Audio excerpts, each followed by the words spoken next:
Hello good morning साथियों। आज की अगर बात करते हैं तो उत्तर प्रदेश सरकार के द्वारा अभी कुछ ही दिन पहले आपकी एक अनाउंस की गई है कि अगर जो किसी व्यक्ति को सांप डस लेता है प्राकृतिक अवस्था में तो उस कंडीशन में क्या होगा, उसको 4 लाख रुपए की अतिरिक्त सहायता दी जाएगी। अब कैसे दी जाएगी, क्या इसका संदर्भ होगा, उन्हीं सारे प्रमुख रूप से चीज़ों की बात करने के संदर्भ में हम आज की क्लास में विशेषता आपके सामने है कि सर्पदंश अगर जो किसी को हो जाता है, जिसको सांप डस लेता है, तो उसको सरकार के द्वारा कैसे यहाँ पे व्यवस्था दी जाएगी, कैसे पैसे आपको मिलेंगे। अगर जो इसकी बात करते हैं तो विशेष ध्यान रखिएगा। अब ये जो व्यवस्था किया गया है वो इसके अंतर्गत ये किया गया है कि हमारे उत्तर प्रदेश सरकार ने अगर जो किसी व्यक्ति को सर्पदंश यानी कि सांप के डसने की अवस्था में उसकी डेथ होती है तो उस कंडीशन में सरकार ने पहला काम किया कि इसको राज्य स्तर पे आपदा घोषित किया। आपदा घोषित करने के नाते अब क्या होगा कि राज्य सरकार की जिम्मेदारी हो जाएगी, अगर जो किसी व्यक्ति की डेथ होती है तो उसको क्या किया जाए, उस आपदा में उसके परिवार को एक आर्थिक सहायता मुहैया कराई जाए। और उसी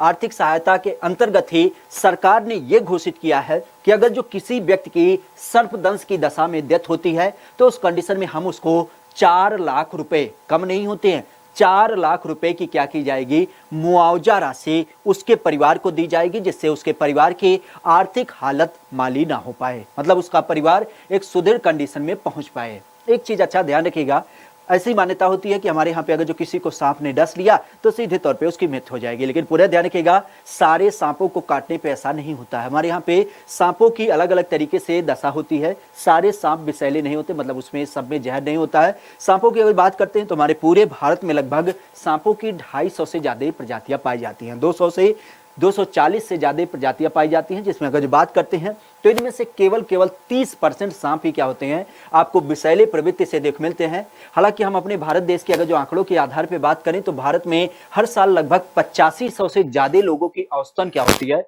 सांप काटने के कारण मौत होती है। जिसमें प्रमुखतः अगर बात करते हैं तो हमारे यहाँ पे एक रिपोर्ट आती है एनसीआरबी की, और इस एनसीआरबी की जब बात करते हैं तो यहाँ पे ये कह रहा है कि जो हमारे यहाँ पे नेशनल क्राइम ब्यूरो की बात करते हैं तो उसके आधार पे ये रिपोर्ट बता रही है कि सन 2017-18 की जब बात करते हैं तो उस टाइम पे 962 लोगों की डेथ केवल सांप काटने से हुई है। मामूली सी बात ना होती है, ध्यान रखिएगा। अब अगर जो इसके परिप्रेक्ष्य में उत्तर प्रदेश की केवल बात करें तो उत्तर प्रदेश में 359 लोगों की मौत केवल सांप काटने से हुई है। पुनः ध्यान रखिएगा, हमारे यहाँ पे सांपों की 4 अलग अलग कैटेगरी होती है, जिसमें 2 प्रकार के जो सांप होते हैं वो आपके क्या होते हैं, जहरीले होते हैं, जिनकी अगर बात करते हैं तो आप भी जानते हैं कोबरा और करैत। कोबरा और करैत की जब बात करते हैं तो ये जहरीले किस्म के होते हैं। बाकी अगर जो 2 किस्म की बात करते हैं तो वो आपके बाप एक तरीके से कह सकते हो कि प्रमुख रूप से जो सांप पानी में रहते हैं, खेतों में रहते हैं, तो ये जहरीले किस्म के सांप बिल्कुल नहीं होते हैं, जिनके कारण से खास करके अगर जो कहें कि आपकी डेथ हो सके। तो इस कंडीशन में विशेष ध्यान रखिएगा। अच्छा, एक चीज और ध्यान रखिएगा कि अगर जो किसी व्यक्ति को सांप डस लेता है तो उसको कैसे रिकवर किया जाए, जिंदा कैसे किया जाए, तो उसके लिए आपका एक सीरम आता है, एक आपका इंजेक्शन आता है एंटी वेनम इंजेक्शन करके। अगर जो समय रहते उस व्यक्ति को एंटी वेनम इंजेक्शन दे दिया जाए तो उस कंडीशन में उसकी स्थिति को सुधार लिया जाएगा। हालांकि पहले जो व्यवस्था थी सांप काटने के अंतर्गत, उसमें अगर जो बात करते हैं तो सरकार ने यह घोषित किया था कि आपके यहाँ पे एक रिपोर्ट होती है बिसरा रिपोर्ट, अगर जो बिसरा रिपोर्ट लगाते तो उसी आधार पे कहीं ना कहीं आपको क्या होता है, ये जो मुआवजा वगैरह का राशि होता है वो देख मिलता है। लेकिन अब सरकार ने इसको थोड़ा सा रिलैक्स किया, आपदा घोषित करने के साथ ही साथ ये घोषित किया कि अगर जो किसी व्यक्ति को सांप डस लेता है तो उस कंडीशन में वो हल्की फुल्की जो आपकी पंचनामे इस तरीके से पोस्टमार्टम वगैरह होती है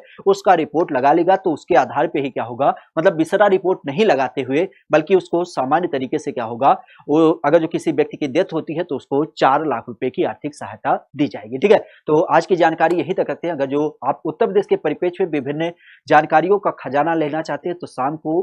रोज रात को 9 बजे आपको यूपी जीके की एक बड़ी इंपॉर्टेंट क्लास देखने मिलती है, उसमें जरूर आइए और विभिन्न पहलुओं को करते हुए हम क्या करते हैं, उस पर अलग अलग तरीके से चर्चा करते हैं। ठीक है, तो आज के लिए इतना ही। Thank you, all the best.